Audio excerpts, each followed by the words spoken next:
What's up, fungal associates? Welcome to Completely Arbortrary. It's the podcast about trees and other related topics. And I am one of your hosts. My name is Alex Crowson. And of course, I'm joined, as always, by Mr. Casey Clapp. Hi, Alex. It's me, Casey. I'm right here. Hi, Case. We're in the same room, just to be clear, everyone. I'm not, away. Sure. Always. Always. Even when we're off mic, we're in the same room. Even if we're not in the same room, we're in the same room. Wow, that's kind of nice. Yeah. Casey. Yes, Alex. Before we get into this week's tree, I was away this weekend in Los Angeles. Yes, you were. And I happened to notice, I was like, wow, all the trees are different. Oh. You know? It's like one of the first times I've really noticed that. And even trees that looked, just regular old street trees, Yeah. I was a little fascinated by. Okay. And I've got a couple ID things for you. Oh, I'd like you to ID some trees. Oh, this is going to be so hard. Okay. No. You're gonna crush it. Okay, thanks, Alex. But if you don't, there will be repercussions. I'm sure there will be, which is why I'm upset that you sprung this on me right here. I'm sorry. I saw this recording and everything. It's fun. We're supposed to have fun. I'm having fun. All right. Tree number one. What do we got? Okay. Pretty, I would say medium-sized tree, but a big street tree. Okay. And it had kind of papery bark. Papery bark, you say? Papery white bark. Okay. Peeling. Okay. Exfoliant eating. Uh-huh. And I didn't get a good look at anything else. Okay. I don't have a good idea. All right, tree number 2. Tree number 2 is a tree that I actually, with the person I was with, I misidentified as a honey locust. Oh, if that's a good place to start. Yeah, that's fair. That works. How do you know you misidentified it? Well, I looked it up later. Oh, I see. I looked at honey locust up, but I will say I did a pretty good job at misidentifying this tree. Hey, very, very good job. Because just like a honey locust, it had pinnately compound little leaves. Okay. The leaflets were maybe a little bit bigger. Okay. And a little more had a little bit of more of a terminate kind of tip. Yeah, all right, sure. More pointy. Yeah. Yellow kind of trumpet tree looking, acacia looking flowers. Oh, okay. The bark I didn't get a great look at. Your traditional maybe Southern California bark. Did it have itself a bean pod kind of fruit? I didn't see any. What do you think? I don't have any idea. All right. And that's been our right. segment today. Oh, Alex, can I admit something to you? Sure. All right. Well, I'm actually not good at identifying trees that are not strictly temperate.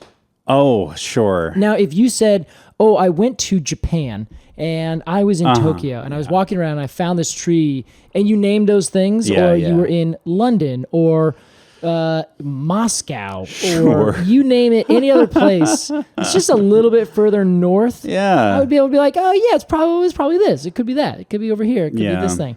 But as soon as you start going to that subtropical zone, I just have no idea. I could be like, maybe it's a fig. I don't know. I got a book. I can see you didn't read it. Yeah, well, thank you. I didn't. So it's I'm out of luck there. I'm out of luck. Well, I'm sorry to spring such a failure on you, but that's okay. You did as good as you could. Hey, I set you up for failure. I didn't give you much to go off of. Yeah, so I succeeded. Yeah, you did great. Thank you very much. You won the game. If you need to hear that. I set you up for failure, and you failed. Good nice job. Casey, today is the last episode of our plant-based diet part 2. Yes, it is. I'm sad. I'm sad to see it go, but I love to watch it walk away. And today we are talking a very interesting tree that I could have sworn we covered before. Yes. Yeah. But we have not. Nope. Not quite, anyway. This is the Chinese-Nutmeg. This is correct. Chinese-Nutmeg, which I cannot decide how to pronounce this scientific name. I've got it. You've got it? Torreya grandis. That's what I would say. Torreya grandis, but I heard someone pronounce it with a different inflection. It was like Torreya grandis. Sure. And that was my other guess. I couldn't tell. But the guy is named after a dude. Torrey is his name. He worked with, he was a botanist in America way back when.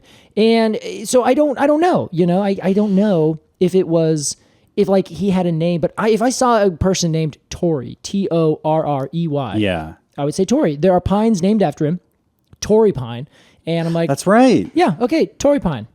I wouldn't say Torreya or Torrey pine, I usually, with something like this, I would go off like what rolls off the tongue the best. Torreya grandis. Yes. It rolls just fine. All right, perfect. And we're going to talk about this delicious tree, Casey. We got to give you some fun facts, but we got to do so after a break. We'll be right back with Plant-Based Diet Part 2.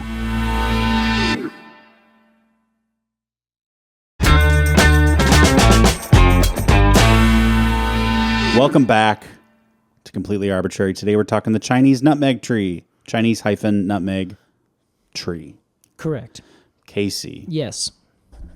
Let's imagine that you and I are walking through, let's get really specific. Yeah, okay. And just say we're walking through China. I don't know where maybe this tree doesn't really grow in China anymore. Interesting. But we'll see. Let's ID this tree. All right, let's ID this tree. So it does grow in China still, which is where it's native to. Phew. So you're okay there. So this is a conifer. It is in the genus Torreya, which is under the family Taxaceae. So that is the yew family. Yes. And there is a little bit of kind of taxonomical, let's just say they don't all agree. There's some lumping and some splitting going on. Oh, geez. But no one is quite sure if this one and all the others in the same family, because there's the Torreya. Then there's also the Amentotaxis, Ostrotaxis, Cephalotaxis, Pseudotaxis, Taxus, and Torreya.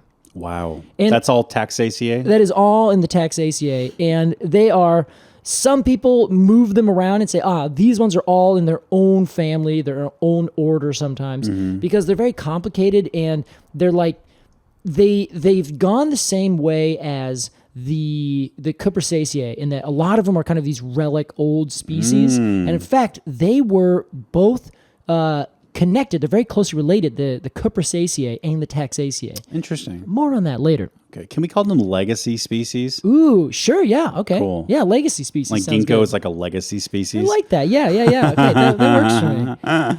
So this is one of those legacy species from essentially Southeast Asia, from China more specifically.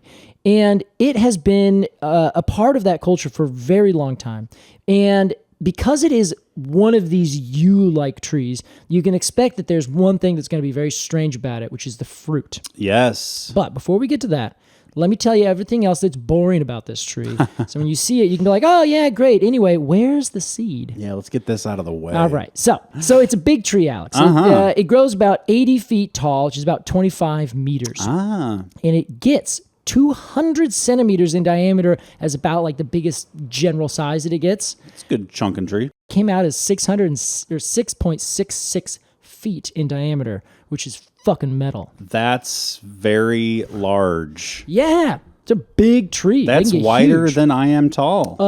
Yes, that is true. Me too. Damn. Me too. In case anyone's interested, I'm shorter than Alex.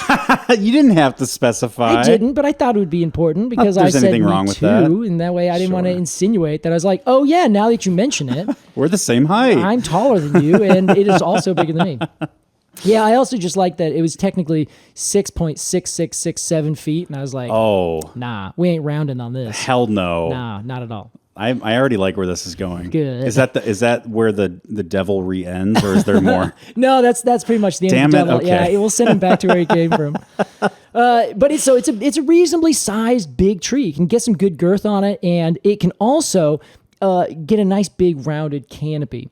But it's somewhere between kind of a yew canopy where there's like multiple stems and it kind of comes up and kind of becomes rounded versus something like a traditional conifer expectation where you have this single stem with these nice horizontal branches, this excurrent growth. That's right, excurrent. So it's not quite that, somewhere in between. Okay, I'm thinking of like Metasequoia glyptostroboides, where it's like part big round crown, part or maybe like a sequoia. Yeah, well, those still have that single stem, and this one doesn't always have a perfect single stem. But you're not too wrong. I think you're in the right ballpark. I guess I was thinking over like silhouette. Yes, and especially as they get older, they become rounded on the top, right? So I see where you're going with that. Okay.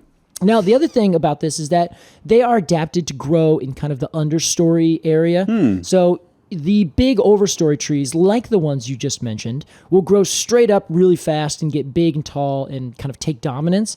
This and all the other Torreya are more like, meh, and I'm just going to grow down here. It's cool. And so they're very much yew like that, where yews will do the same thing. Yeah, they like living in the shadows. Yeah, they kind of go around, become like these kind of little trees that are on the edge or grow kind of underneath where there's a stream and just dappled light comes through, and they do just fine.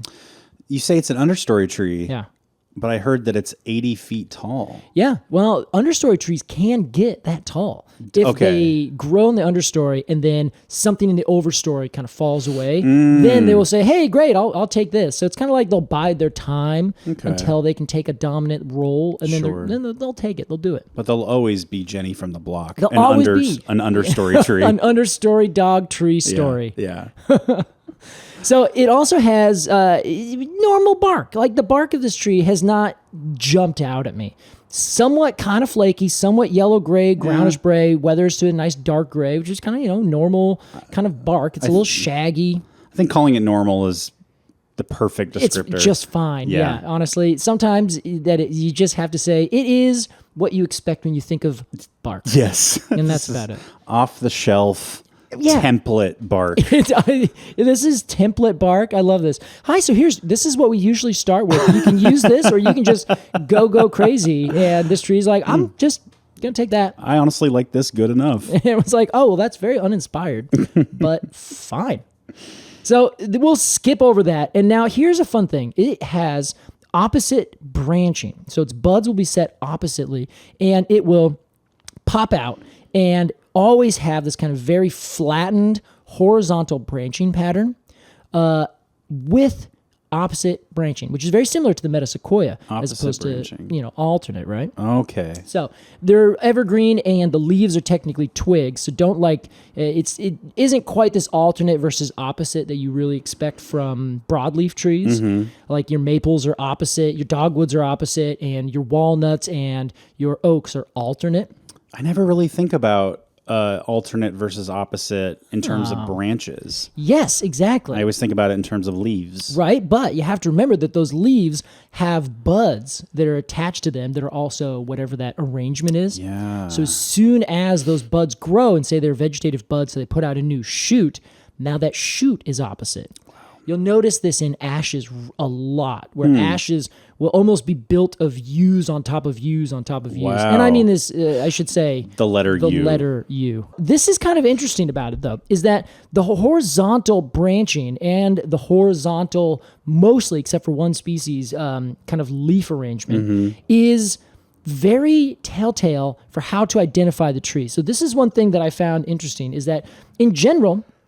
They say that you can readily distinguish all of the different species by looking at the foliage, including its length and the width of the leaves, and the angle at which the twigs depart the branches. Wow. And this is from the conifer database, so this is kind of a half quote that I'm reading.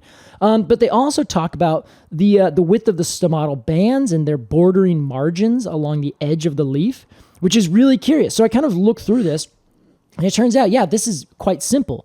Our tree, the Chinese-Nutmeg, which is Torreya grandis, it has a horizontal spreading branches, which are opposite, and they come off at about 40 to 70 degrees. And then, so the individual little needles that pop off, they are about an inch long. They're all leathery. So if you touch them, they're kind of leathery, kind of shiny on top, feel very waxy. And they have a midrib that isn't very intense. And they are bordered by flat or very narrow, tiny revolute margins, which means the margins kind of roll over on themselves. Revolute. Yes, yeah. So red alder is another tree that does that all the time. So the edges just kind of curl over as if you kind of take your fingers and kind of cup them underneath your palm. Yeah. That's kind of what they do. Interesting. Now, if you are trying to identify these trees and you say, this is a Torreya, I'm pretty sure that this is this. How do I tell it apart? Well, the longleaf Torreya, which is Torreya jackii, that branches come out at a 30 to 60 degree angle, and their leaves are very pendulous, and they just kind of angle down, and they're really long. Then the California nutmeg is at 40 to 60 degrees, so a little bit more narrow. The Bashan Torreya fargesii is 40 to 60 also, but the leaves have no midrib whatsoever. They're very flattened with also very slightly revolute margins. This one is actually very closely related to the one we're talking about today. Then there's a Japanese one where the twigs come out at 40 to 80 degrees, so a little bit wider, almost 90, so they just pop out perfect, almost at 90 degrees. And then the last one is the Florida nutmeg, which is a tree we are going to talk about at some point. It was actually recommended by one of our listeners. Haven't quite got to it yet, though. How about that? This was on the agenda way before they messaged us, so I couldn't switch it at the last minute. Sure. But that one is from Florida, and it's called Taxifolia, Torreya taxifolia. It's got 40 to 60 degree angles for its twigs, and its leaves are very skinny with these two gorgeous white stomatal bloom lines right on the bottom. Love me a stomatal line. Everyone does, and if you don't, you got to get into them. If you don't, you're wrong. Yeah, you're just wrong. But yeah, it also has really nice revolute margins. Others have flat margins. Others have margins that kind of pop up. And that's all the species. There's only these 7, I think, is what I counted of them. Let me ask you this. Have you recently given a presentation to a bunch of tree people? I actually have not. Okay. Not yet. Because I will say, this has not been podcast, Casey. What? This has been getting paid $600 an hour to give a presentation, Casey. Okay, to be very clear, it's $700 an hour, Alex. And, sorry, I don't want to. Well, I just got really excited about this. So yeah, maybe I did go off a little bit on the deep end, but I literally went through each of these and I was like, wait, so you can tell them apart like this? Interesting. And so like I just wrote a book where I focused on this entirely. So I was just like, I'm just going to quickly look into this, and just made a nice bulleted list where I wrote down all the length, the angles, took a picture or found a picture of each one of the leaves and did a hyperlink, and then talked about what the stomata bands look like and the revolute margins. See, we are the same person. We just have interests that are so dissimilar. Yes. Because I do this shit all the time with things that you would zone out at. Yeah. And Thanks here for not I am. zoning out, Alex. Not zoning out. And it's here my job. I am as a professional listening intently. It's my job to listen. Yeah, thank you. Well, that's interesting, Case. So, Yeah. so I gotta say, I looked up Jackie Eye. Because you made it sound like a party. It is. It kind of is, don't you think? It's gorgeous. Yeah, it very much, it hangs, you know? They're so chill, you know? So pendulous. Yeah. And this is one, it's another one from China. The Jackie Eye, longleaf Torreya, and the Bashan Torreya are all 3, including grandis, our Chinese Torreya. They're all from China. Okay. And they've split them into a couple different species. There's also one that was called parvifolia, I believe.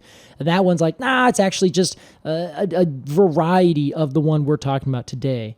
And then there's also the Japanese nutmeg yew is what they call it. That one is from Japan. And then we just have these 2 species from here in North America. So they're just like really interesting, weird trees. And there's just enough of them to cause confusion, but not quite enough to really like make you have to work hard to figure out kind of how to tell them apart. Totally. You just need to know like, okay, what are like a 3 different things that you can see by looking at the leaves? You're done. You know what, Casey?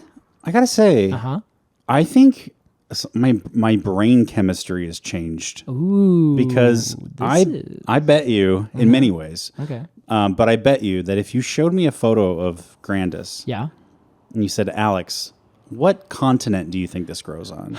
I'd be like, that's an Asian tree. Really? I feel like I would know. Why? How? What's the thing here?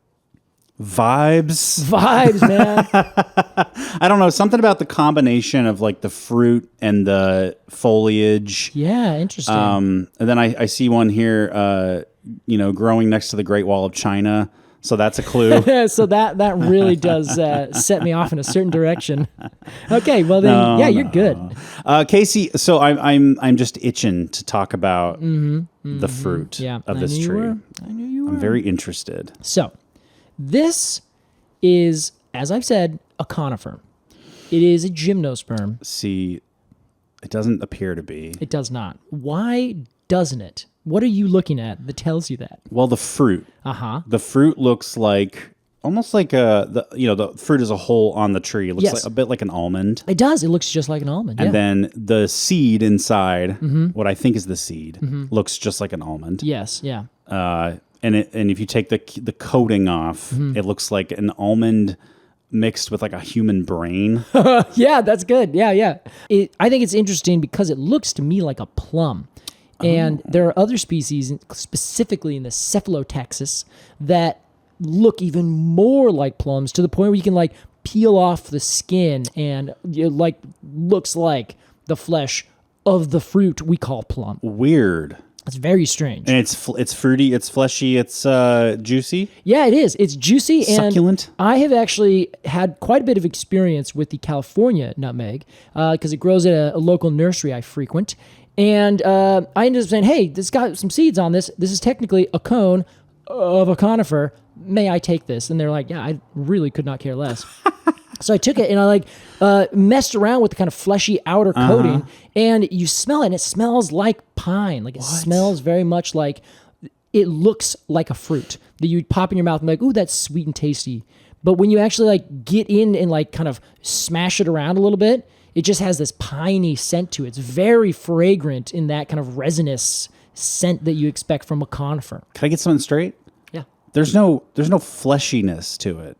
Yes, not in what you're seeing right here. Okay. Not in what you've looked at probably on the internet. Oh. But that green bit that you see, that is like a fleshy outer coating around the seed, which is then kind of, you process it to get rid of the fleshy bit, and then you roast it. And then the outer coating on that seed, like the hard bit, that is actually kind of the outer seed coat of the seed proper. Yeah. And then you can actually smash that, and you can do it with your hands, and it'll break apart. It would be like you shelling an almond, where on the outside it looks like kind of that hard pit, but then you can smash it and then open it up, and there's the almond that you eat. Yeah. Same exact idea. Okay. But imagine being able to just do that with your hands. Wow. Yeah. And then you can just eat that inner kernel, or you can like press it for oil. And it has apparently a weird flavor that's kind of something like basil or oregano mixed with a little bit of like just nutty flavor. It is my current greatest regret that I didn't get a package of these. I tried, Alex. I could not find it. Did you? Yes. I went to, because it's known, which we'll talk about, as a very intense kind of medicinal thing in China. So I was like, I'll certainly be able to find this at my local store that has 10 trillion things to get in terms of like supplements. Yeah. They didn't have it. Okay. I was stunned. So I said, okay, fine. And I gave up because I didn't have time to find anything else. I was out of town. That's my excuse. Yes, you have a good excuse. Yesterday was a huge big day for me. I didn't even go home for like the whole day. Wow. Yeah, it was wild. Well, I'll tell you this. In traditional fashion, I will look for this. I will look for these. I have a couple places in mind. Ooh, yeah, because you are way more in touch with like specialty food places. A little bit. I think you'd be able to find this if you knew where to go. I'm basically going to check H Mart. Yeah. It's not like specialty food, but it's a Korean market. Yeah. And then I'm going to go to that big Chinese grocery on 82nd. Oh, yes. Okay, I great forget choice. what it's called, but well, let me know when you get there. Yes. Or if you find it, rather. I think I may. This has been a traditional food in China for years and years, but it has also been a traditional food here in the United States, where people's used to eat the Florida one and the California one, but I just don't think that it has kind of maintained at the level it used to. Okay. So I just don't think you can find it. I think it's just one of those cultural things. It just is kind of just missed. Out of fashion. I guess so. Yeah. But yeah, I think out of fashion might be it might be too soft of a term. I think it's more that as you might have heard, we have an ad about indigenous food. Oh, I see. Yeah. How politics have gotten rid of it. I think this is on that level, specifically for the ones here in the United States. Let's see, Alex. So here's the thing about this, is that this is a seed with an arl on the outside, a la the traditional YEWU. And the nutmeg. Exactly. So the nutmeg is a seed with an arl on the outside with an actual like ovary around that. Call that mace. Yes, exactly. Mace is that red arl bit that looks like, something on the brain of it. It's very weird. Mace is an arl in a botanical sense, but in this sense, the arl is more or less the scales of a cone that have become succulent and wrap entirely around a single seed. There is no ovary whatsoever. Wow. So it's the same as a yew, where you have that red arl around the one seed of a yew. Yeah. But in the yew's case, it is almost like a lampshade over the top of a small little seed. The lampshade, which is red, is delicious apparently and quite nutritious, but also won't kill you like literally everything else in that plant, in that tree. The seed, the bark, the leaves, it'll all poison you. Yeah. In this case, it is not quite the exact opposite, but the arl on the outside is not flavorful. It would be essentially like eating, like I said, a resinous bit of pine, where you're just like, this doesn't really taste good. But you get rid of that, and then you eat the seed, exact opposite of the traditional yew. Wow. Which is really weird because, you'd think, this kind of looks similar, but it doesn't look similar because it wraps entirely around. It's not open on the bottom. So okay. Yeah. The stuff that I look at on this seed. The color green on the outside, right? The brown. The brown, okay. The brown is like what I would call like a shell. Yeah. But the brown is actually cone scales. No, that's the seed coat. Okay, so where are the modified cone scales? It is the fleshy green stuff that's on the outside that you can't see of the brown. It's already been removed if you see the brown bit. That is so odd. Yeah. So if you look at the pictures of the tree, like botanically speaking, you'll see that there is a photo of this kind of. It almost is this dappled green and white circular fruit that looks just like the plum. Like it looks like a fruit that you'd find on any other angiosperm flowering plant. I would say it's also very fig-like. Yes, yeah, very much so. That's a great description. Then, if you Google it again and you look for the brown things that look like an almond that we were talking about earlier, that is in fact the seed coat on the outside of the kernel, which is the true seed part that we eat. Okay. So seed coat, seed, fleshy bit that is essentially modified scale tissue. That's so odd. Yes. Modified, millions and millions of years ago. Sure. So it's so modified that it's like almost essentially something else. Exactly. It's functionally something else. Functionally, that's exactly correct. Okay. And ultimately, Alex, that is something that is fascinating about this tree in all of the yews, or everything in the yew family, I should say. It is this really strange family that went the way of the podocarps. You remember our podocarp discussion?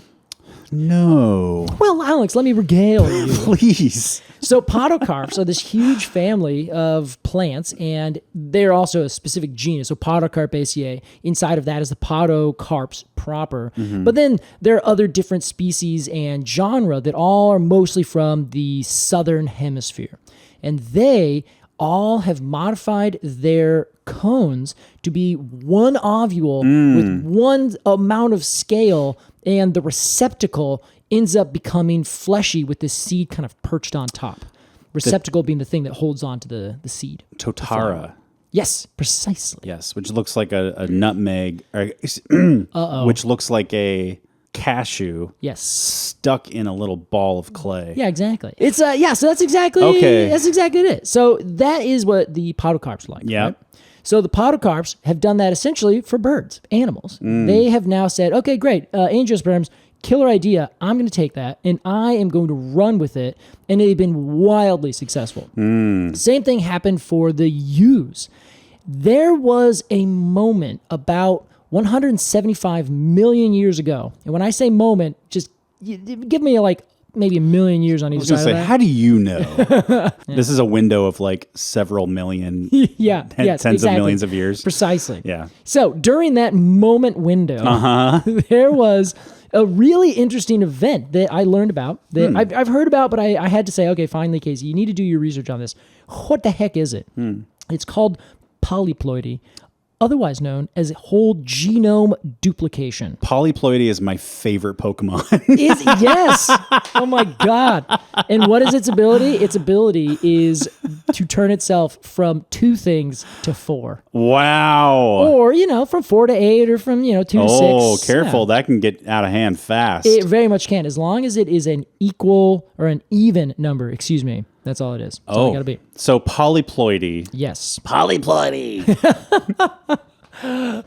Please don't ever do that again.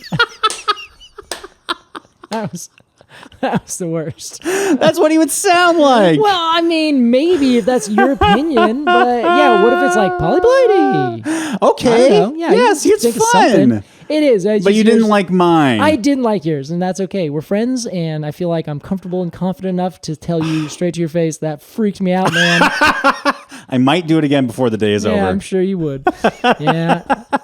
Yes, Anyway. so polyploidies. Yes. What is that? So polyploidy is this idea where a entire genome is duplicated. Entire genome is duplicated. So all of your chromosomes, instead of having one set, you have two. Okay. So whenever, you remember when we talked about plant sex, where we had, we're not going to get into it. I saw you. Don't worry. No. Oh, I thought Alex was like, oh God, I saw. No, that was me diving into my memory banks. Oh, okay, good. It's the idea where you have your gametes and your sporophytes, Yes. your gametophytes things. This is tough for me, Case. Yes. So we're not going back into it. Okay. But remember, you and I are diploid. We have two sets of chromosomes. Excuse me. As soon as we create our sex cells, our sperm and eggs, then that switches and they are haploid, which means essentially half, which means they each have one set. Right. Now imagine, instead of having one set, they split and then had two sets still. So they had two sets of chromosomes. Okay. Then those two sets of chromosomes will go and merge and either do it themselves because they can now be potentially self-fertilized, or they will have some kind of reproductive success with something that also has two. So imagine randomly that one over there creates another set of chromosomes, and then so does this one over here. They meet and then essentially create an in-species hybrid. It's kind of a weird idea, but it has the same repercussions as hybrids do, which is what's called hybrid vigor. And we've talked about this a few times. Yeah. Essentially, when you take two different species and you hybridize them that are very closely related most of the time, they have what's called hybrid vigor, which is this weird ability for they can just compete really well. They grow really fast. They're really healthy. They make a lot of fruit. They just appear to have a vigor that is outstanding. No scientists were really they're like, okay, why exactly does this happen? And it turns out that there's a couple different things that happen. And it essentially is the idea that you have twice as many genes so that you lose all of the recessive genes because you have now two opportunities to have the dominant gene take over, which is usually the bigger and the better one, you know? Yeah. The recessive genes usually are not as good or as fit for whatever reason. So imagine you had two opportunities to get it right. You're probably going to get it right more often. Wow. So you have this tree that grows really, really well. Bonus roll. Yes, exactly. And then this also has a weird ability to, let me put it this way. Imagine you had 4 arms. You had an extra pair of arms. Okay. So normally your hands are full doing whatever they are doing. Then you have now this new extra set of hands, and those extra set of hands can now do something else. Okay. You can have this one do over here, and this one do something over here. That's what I've always wanted. Exactly. It's a great opportunity for you to essentially develop something new. Now, insects have done this a lot, where they actually sometimes have taken their 6th pair of legs in the front. I'm sorry, I shouldn't say their 6th. Maybe their first pair of legs because they have 6. Imagine they just keep 2 for walking, 2 pair. They take the other pair and they use that to feel around, or they turn it into pinchers, or they do something else with it that essentially gives them an advantage of some kind. Okay. That's kind of what happens in this case, where some of the genes are able to do one thing, but now there's an extra pair that doesn't have to do the thing that this other one's already doing. So now they can be turned on or turned off to do something completely different. Wow. Add evolution to that in millions of years, you can really change the fitness of this weird, not species, but this specific individual. Interesting. So this happened, and it has happened to all green plants. It's happened way back in human history where sometime one of our ancestors had the same thing happen. And this happened and created the entire pine family. It happened and created the group of plants that became the cypresses, Cupressaceae and Taxaceae. So those groups are like the pine family, for example, are like a family of like superhero trees. It kind of is, yeah. Okay. They had this weird superpower, this genome duplicated and was successful. Yeah. And then they essentially could radiate out and create all these new adaptations. Pines are very prolific. They are, and so are cypresses, and so are these plants. Maybe not. These are probably third on the list of 3 there. But you said this has happened in human history. Yeah. Is that how we got Hercules? I think that is. Yeah. That's okay. How, yeah. Heracles. And then, well, it depends on where you're from. Sure. Yes, exactly. That's precisely what happened. And then slowly but surely, some of those genes go away, and the entire genome shrinks, and now it's just normal size again. Now, I can't tell where the joke is ending and where the facts are beginning. Well, I'm not going to tell you. Well, anyway, that's kind of what polyploidy is. That's what it does. Now, those are the positive benefits, I should say. But one last thing that it does that's very interesting is it has the ability to bypass self-incompatibility. Say that again. So for whatever reason, and this is like, there's some ideas and it's clear that it happens, but no one's quite 100% sure why.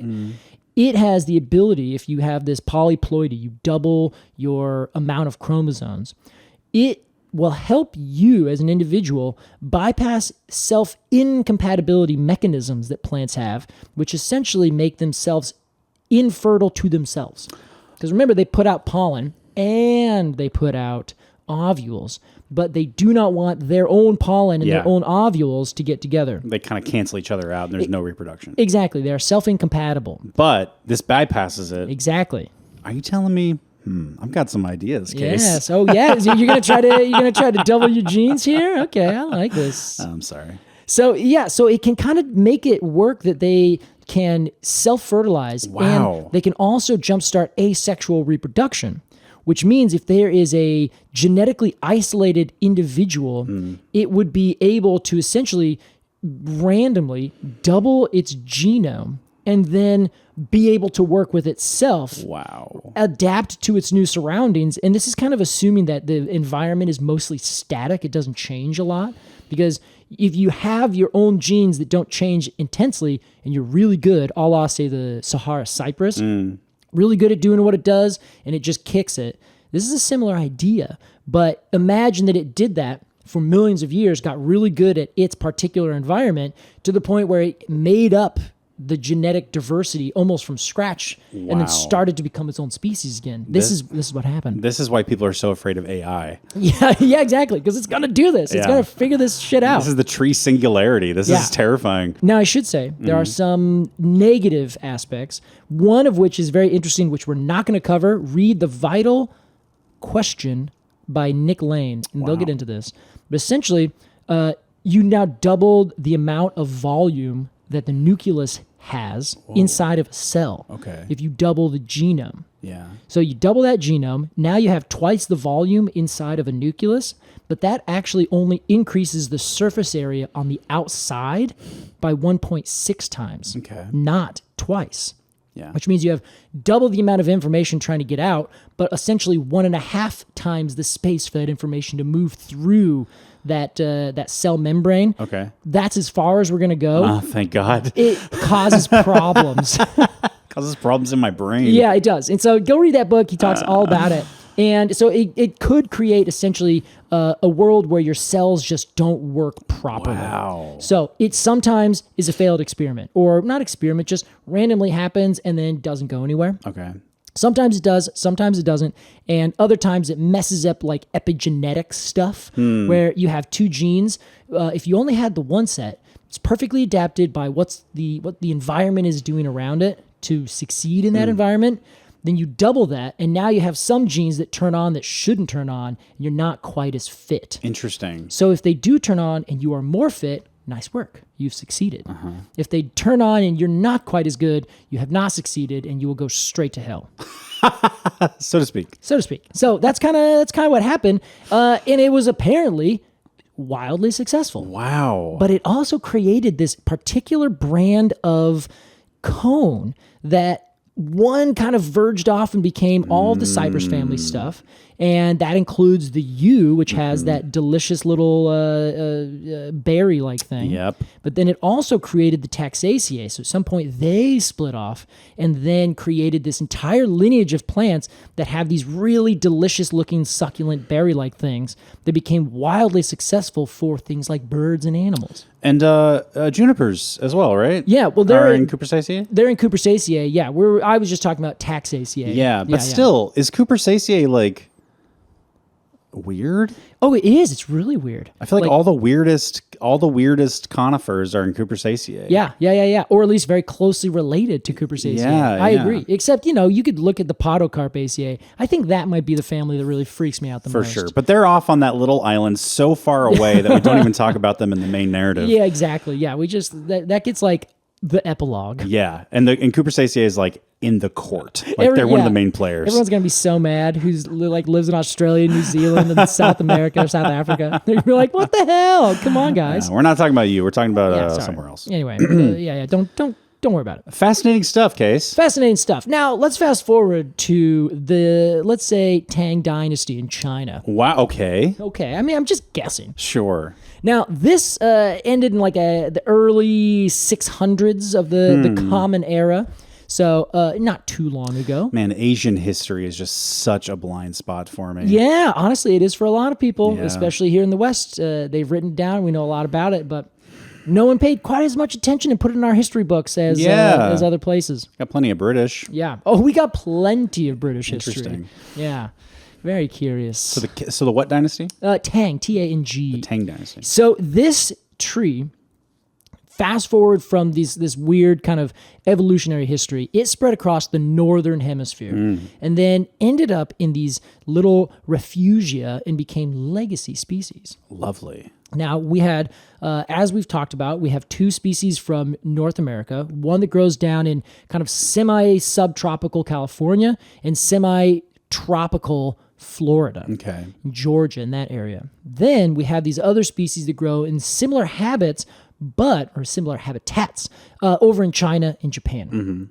Now, the one in China has been cultivated in a very particular way for longer than any other conifer that we know of. Wow. And I want to make sure that I say this and preface it correctly, where it's the complexity about this kind of cultivation, because it's now understood that peoples out here in North America cultivated plants, but their method of cultivation was way different than the way that we kind of envision it today. Totally. Where they would set fire to entire forests and the entire ecosystem would grow back in a way that was very beneficial to them. Was that farming? People are like, well, no, not technically. I'm like, well, yeah, it kind of is. Yeah. They just didn't have a plot of land that they did it specifically, and they didn't dig it. They kind of used these natural processes, and it sustained exactly what they needed as they needed it. Yeah. In China, like with holistic these trees. farming. Yeah, exactly. And it's like there's a whole different kind of aesthetic and morality and ethics about how to use land and what land meant. And, it's just a completely different paradigm. Sure. So China was more on the European paradigm, I should say, or I could say, where they didn't manage the land, with kind of this tribal influence where they just had this big swath and then moved around it kind of in cyclical fashions with the seasons.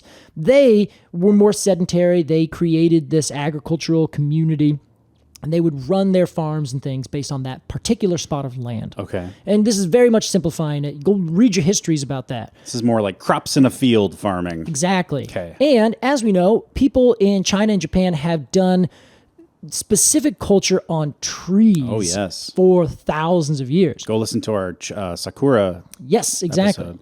So what happened, it turns out, they got this tree and started grafting this tree together because they had a really hard time getting it to grow just from seed. And they just couldn't get it to flower. I shouldn't say flower. Whoops. They couldn't get it to put out a fruit as much as they really wanted. So they ended up is they would plant one male tree and then surround it by female trees. Sounds all right to me. So there's a harem, harem-style culture. Yeah, I should have. I didn't even think about it. Man, what an idiot. I really jumped on it. So that's exactly right, though. One male would fertilize all of the female trees around. They would put out all these things. But I have not found anything that says it definitively if there is monoecious or dioecious trees here. But because they say this, and they also said that they would graft a female tree onto a male tree rootstock. I don't know why this is important, but apparently they did that. Okay. And so you would end up getting this kind of circular ring of trees that would produce all of these different fruits. Then they would use it for the oil specifically, or they would use it for just food itself, and they would just eat the little kernel. Okay. And it comes with a ridiculous amount of just positive benefits. This is one of those like cure-all foods. It is. Did you look into this at all? Did you see it? Yeah. I saw the master list. It is absolutely insane. Yeah, let's hear some, Case. So one of the big things, honestly, we don't need to talk about anything else, but it does, you name it. It's good for your stomach. It's good for your digestion. And the translations to a bunch of these different Chinese things, I read on a Wikipedia page maybe. It was a fun translation because everything was in China. So it would be like, oh, it'll get rid of 3 parasites. And it's like, just 3? What if I got 4? Come on. That's a different tree. That's a different tree. Yeah, you got to. But then one of the things that I read is from the National or International Dendrological Society, which essentially, if you eat this, it will help clear out your gut from different parasites. Okay. And vermin is what they use as a term. It was like vermifuge or something like that. Shit and rats. Yeah, that's kind of what I imagined. I was like, okay, cool. But yeah, the idea is that it will get rid of, parasites and like different things that live in your gut, and it will help benefit your gut biome. I'm assuming that excludes positive bacteria. Yes, I think so. Yeah, okay, yeah. Wow. So it has like a wild amount of benefits, and they've used it very intensely for at least since the 600s. Wow. Which is a very long time.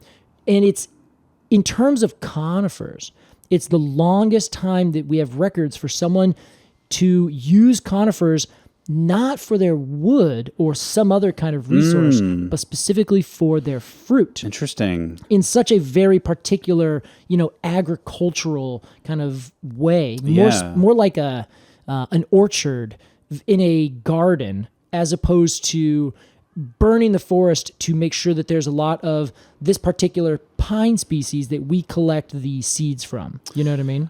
Were they still harvested for their wood ever? Well, I guess you need them to be alive and standing to harvest the fruit. Very true, which but is probably more valuable. I think you're right. Yes, but I think they would also do that very often because the wood is especially nice because it has no resin ducts in it, so it's very clean wood. Yeah, and it is very nice grained and easily worked. Okay, so all these things added together, you're like, yeah, it's pretty nice wood. And then throw on top of it, it's completely decay resistant. Wow. It just is like, it's going to be fine forever. Shit. So it's one of those woods that lasts forever, is easily worked, looks beautiful, and is not sticky.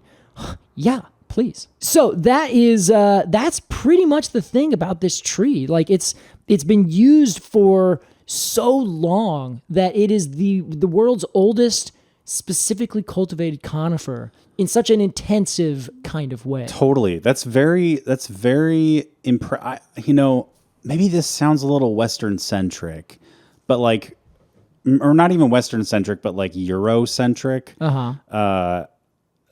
or a little modernist. But I'm like always so impressed when I find out about cultures that really like properly harvested something from a tree or like grew something in a very intentional way pre-science. Oh, yes. You know or what I like mean? as we understand science today. Yes, Yeah. obviously. I totally get that. Where they're like, yeah, we can clearly tell from this food that the benefits are outstanding. Yeah. Let's figure out a good old fashioned way to like get the most out of this. Yeah, and I think I think it is a modernist view because they figured this out. They like, here's how we do it. We know what we're doing. This thing works really well. Let's just keep going. Yeah. They just kind of steer into it. Sure. But I know that every culture around, including, our modern cultures and anything from the West, we've done the same thing. We just look at it differently now because now we've added it into our kind of amount of pharmaceutical work. But it's like aspirin, we're like, oh yeah, we'll just grow a willow next to your house, and then anytime something's hurt, just pull some of the bark off that and you'll be fine. Right.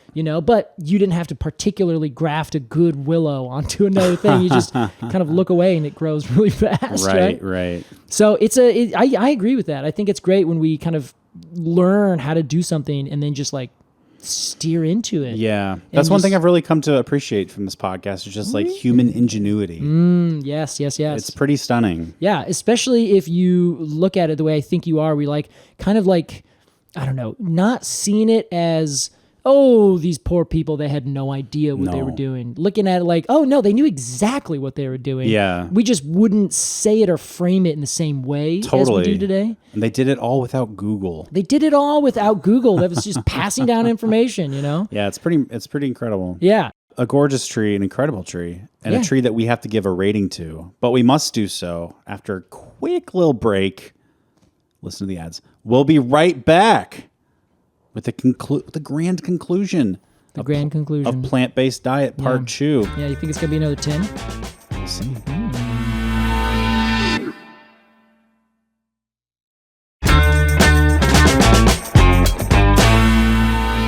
Welcome back to Completely Arbortrary. Casey. Yes. It's time to give a review to Chinese-Nutmeg. We got to give a rating to this tree, and here's how it works. We'll give some final thoughts and give it 0 to 10 golden poems of honor as this plant-based diet. Casey, as our resident expert, will begin with you. Thank you, sir.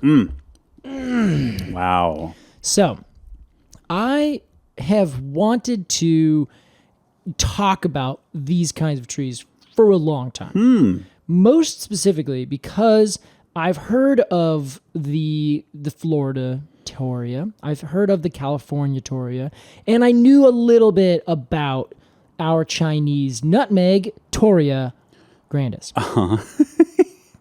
And it's just one of those trees that I think I've seen a trillion times, but never actually like knew what to look for or how to look for or what's the difference between Torreya and cephalotaxis. Sure. Like they're these species that grow just out of my realm. So like down in where you were, LA, down near San Diego, like they're street trees. They're planted all over the place.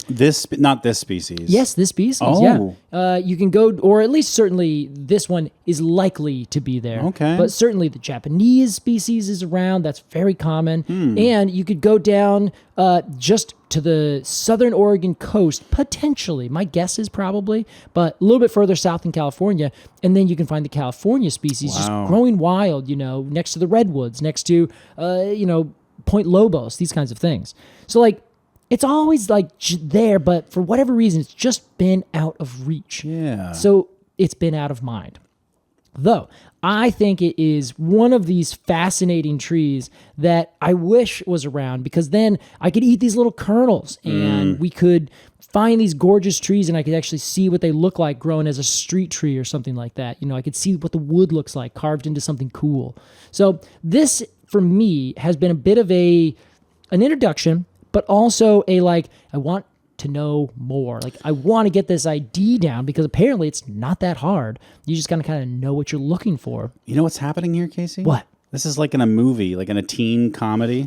When the protagonist has a crush on the really hot girl, but his childhood best friend is also a girl, and he's never really looked at her that way. I see, yeah. But then she really comes through for him, in the end. And he is like, wait, it's been you all along. It's been you. Yeah. Yeah, I think you're right. I'm in love with this tree, Alex. I can tell. And I didn't know it until I learned about it. Until she took her glasses off. Yeah, and then I was like, wow. You are hot. Isn't that so funny in those movies? Like, it's such a trope. She are was hot. like this beautiful actress with glasses on. Yeah. Everyone's like, Yeah. Gross. Wow. Yes. So I think that this is one of those like really cool trees that just has a little bit of everything going for it. True. And on top of that, they're all like, this one I think is one of the least concerns. And we didn't even get to talk about all this other cool stuff about it. Like because it was planted from one spot to another, it hybridizes with another one of these species. And that's like potentially creating this issue of like, are we getting rid of one species because there's too much intergression between them? Interesting. Yeah, it's a very interesting topic that I was like, well, okay, hold on. Yeah. We got more episodes to talk about. So it's essentially opened up my my idea, and I just want to talk about all the rest of these species for multiple episodes. Wow. Now. So I think it's really Nutmeg cool. month. It's gonna be a nothing but nutmegs, and we got to do it during some soccer thing. Are you familiar with nutmegs in soccer? No. It's when you kick the ball through the defender's legs. Oh, sure. Called a Okay. nutmeg. Yeah. So, it's a nutmeg, but you have to put some quotes around it because Sure. it's not really a nutmeg. I think that this tree is pretty cool. I love what it looks like. I love what it probably tastes like because every description is amazing and I cannot wait for you to find it. You'll know soon enough. I will know soon enough.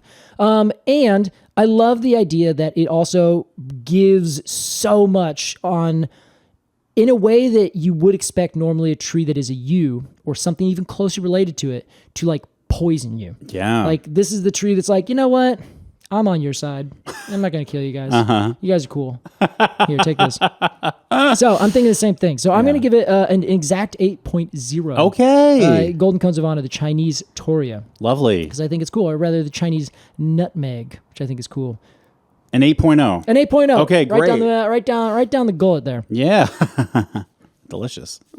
Throw one of those nuts right down my gullet. Exactly. That's what I'm talking about. Okay. Chinese nutmeg. Yeah. I'm a little torn. Ooh, what are you torn about? Well, as a tree, I'm like, whatever. It doesn't blow me away like botanically. Okay. I think it's fine. But for me, that doesn't matter when it comes to a tree that grows a food. I suppose that's fair. Like yeah. I don't care what the tree looks like. I like the mango, not the tree. Yes, If that makes sense. this is fair. So the Chinese nutmeg, I love its medicinal properties. That's really important. Yeah. And its place in sort of medicinal culture in China and elsewhere, I'm sure. Yeah. God, I wish we could have eaten it. Fuck. It looks delicious, I'll say. But there's no but. I think that's just all. Okay. That's what I feel. Deal. And I'm going to say 7.25. 7.25. 7 and a quarter. All Yep. right. That works for me. Because that's about how much I would feel comfortable paying for a small bag of these nuts. Okay, there you go. Your price is set. Yep. All right, done. Easy. If I get there and it's like $35, Yeah. I might just say like, we can pretend. We'll eat almonds on air and pretend like, they're... oh, this is so tangy. Cool.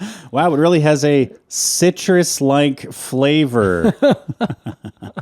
All right, that sounds good to me. I'm in it. Lovely. Well, that was our review of the Chinese nutmeg. We hope you enjoyed it. And hey, it's time for our completely arbitrary AMA. If you've got a question for the podcast, consider becoming a Treemium member over at arbitrarypod.supercast.com. There's all sorts of amazing things going on there. And Casey, we've got a question from Leslie. Leslie says, recently my neighbors hacked back all the foliage of their big, beautiful weeping willow, I'm sorry, Leslie. leaving a massive naked trunk behind.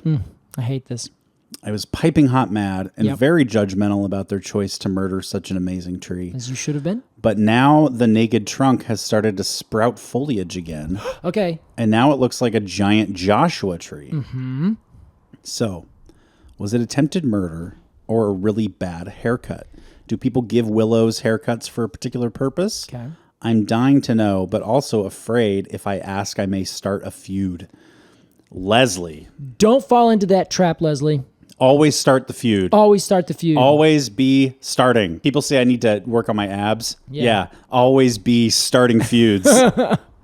Okay, I see. I get you. Okay, all right. So, Casey, I'm assuming this willow is stressed out, and that's why it's sprouting. Yes, because they just topped their tree Yeah. is what happened. Yeah. So do not fall into the trap was the first thing I said. And what I mean by that is if you see a tree that has been topped and it is just a pole or sticks off of a pole and you're like, oh, that looks horrible. Then it starts to grow back and you're like, oh, that looks kind of nice. It doesn't look nice. It looks bad. And it is bad and it will always be bad. It only looks good compared to how it looked 30 seconds before. yeah. Yes, but not so far before that it was not topped. Right. Correct. And so this is very classic where people will just chop off all of their tree and you have one stem that then comes up and splits into a couple different main scaffold limbs. And each one of those scaffold limbs is just cut indiscriminately for no reason at some point. And then you say no reason. Yes. What is the reason? Well, the reason usually is people think that's how trees should be managed. They think it's the tree's growing too big, which is a complete idiotic thing to say. And I will say this full-throated. It is an idiotic thing to say. Yeah. It's like saying a person becomes too person-like. It's like, that's what trees do. Trees grow and they become big trees. They've done it for millions upon millions of years. They're not just like, oh no, I'm getting pretty big. Well, they're like, looking at it not this as a is tree, but as what like I'm doing. an ornament in their yard. Yeah, which is fair. But like if you're going to plant a big tree or have a big tree, let it grow and be a big tree. Yeah. It is way better for it biologically to keep all of the wood and the foliage that's up there because that's what the tree is adapted to. It would be like you are a growing kid and you have all the food in the world and then someone just takes that away from you and gives you almost nothing. You have to like scratch up for all your food. It's going to really affect your health. This is what happens with trees. As they photosynthesize and have all these leaves on them, right? They put out effort to grow those leaves. They store all of that energy in the wood and the twigs around those leaves. Essentially, as a leaf creates its own food, it says, great, cool, I got some of my food. Oh, here's all the extra, and it just puts it into a pipeline.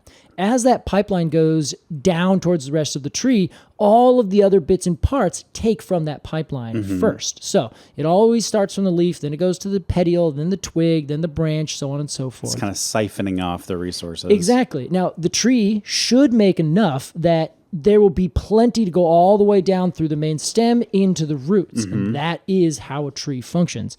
If it starts to not get enough, a leaf does not make the proper amount of food, that leaf will die, that twig will die, and the tree has essentially self-selected and said, great, you're in the shade, you're not making enough food. I'm not going to redistribute food from up here down to you. You have to get your own food and then supply it to everything else. So if it stops going, the tree knows, great, I don't need to feed that anymore. My houseplants do that all the time. Yeah, it's how plants work. It's a self-organized system to cut the fat, so to speak, and be very efficient. It's cool. So that is what this tree is doing. So if there's a nice, big, open, beautiful willow tree, all of the leaves are producing all of the energy, and it's stored in all of those branches. You cut off all of that. You take away the food source and a huge amount of the larder from the tree. So it has to use up all of its resources from the main stem and the roots, which are producing nothing. Keep in mind, they are not producing any of their own food. They will then shoot up and put out new foliage to start producing their own food, and they look nice for a second. They look small. Everyone says, yeah, you top your tree and it grows back very vigorously. It is a stress response. Yeah. It's like saying, oh yeah, when you stab this person, they make this beautiful, loud shrieking sound that I just love. It's like, that is a scream. That is not a beautiful tone to be, loved. That is not good. So this tree is growing back because they essentially chopped off all of its head, and now it is growing back a new head of hair. It's panicking. It is panicking. It is saying, I need to do this or I will die. Luckily, willows are very good at doing this. It's true. You couldn't have picked a better tree to have done this horrific thing. In terms of the tree surviving, Alex, but what are willows really bad at doing? Defense. Yes. Compartmentalizing the decay. Yeah. So you've opened up this giant wound on all these big branches. You hit it spot on. Now you have all these new branches growing off of these superficial buds that are growing at the very edge of, let's say, a 6 or 8 inch piece.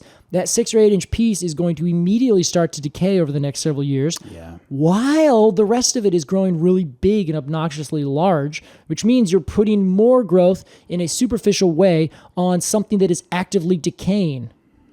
Do you think that in the next few years, this particular tree will die? No, I honestly, I don't think it'll ever die. I think it'll fall over and they'll have to cut it down and rebuild it. And then they'll complain about how awful and decay-y their tree is. Yeah, my tree's rotting. It's like, well, maybe if you just didn't touch it, it would have been fine. It is odd, like, people want trees in their yard, Yeah. but it's like, I really don't want to have to take care of it. Yeah. Or like, I really don't want this kind of tree because then I have to clean up the plums. It's like, Yeah. that's plums. Yeah. That's food Right? from nature. Yeah, you can collect them, just eat them. Eat it. Yeah, that kind of shit drives me nuts. Like, just move to a vacant parking lot. If there you that's go. really Wouldn't that that be important to you. You Yeah. don't deserve trees if you're not going to respect them and treat them like trees. Man, sing it, Alex. I love that. You don't deserve trees if you don't respect them. Good point. So, Hey! yeah, that is, anyway, to wrap that up, Yeah. it's a bad haircut. It's worth talking to them and saying, hey, that's really bad for your tree. But it's also like, whatever, they made their choice. It's kind of already done. What is that going to do? Yeah, That's unless just it's gonna they're fall. going to see that as a confrontation. Yeah. I'd say in a nice, easy way at some point as you're chatting with your neighbor, be like, you topped your tree. That's not very good for trees. They don't recommend doing that anymore. Maybe next time. And then throw them a beer and you're like, well, so next time, here's a podcast. And then be like, I know some guys, if you happen to top that tree again, there's going to be some problems. You know what I mean? You know what I mean. And then you and I show up in velour tracksuits. We're just yell at them for a little while. We're Tony's men. Yeah, and then when they come out, we'll run. That's why we're wearing tracksuits, because we got to run. Got to run away from danger. Yeah, we're afraid of danger. Thanks, Leslie, for your question.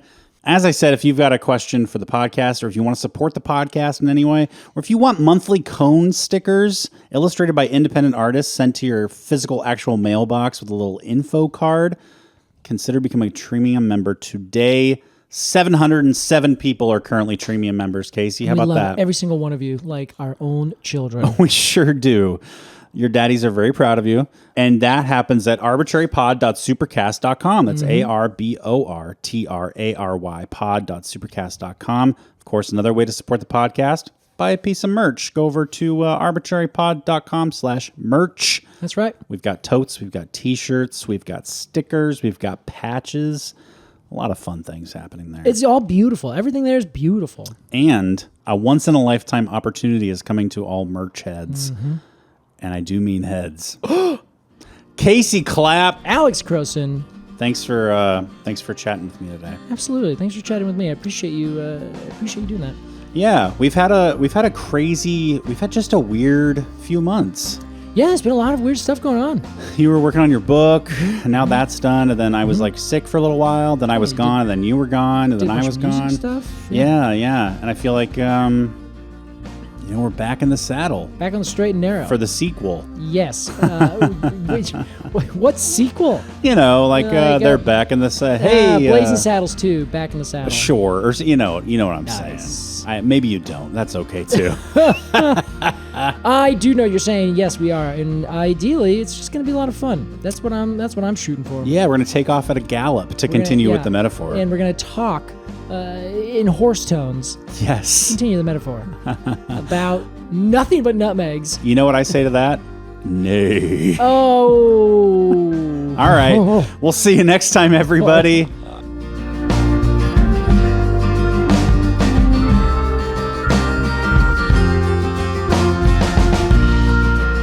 Completely Arbitrary is produced by Alex Crowson and Casey Clapp. Our artwork is by Jillian Barthold, and our music is by Aves and the Mini Vandals. If you want to support this podcast and become a Treemium member, head over to arbitrarypod.supercast.com. Thanks for listening.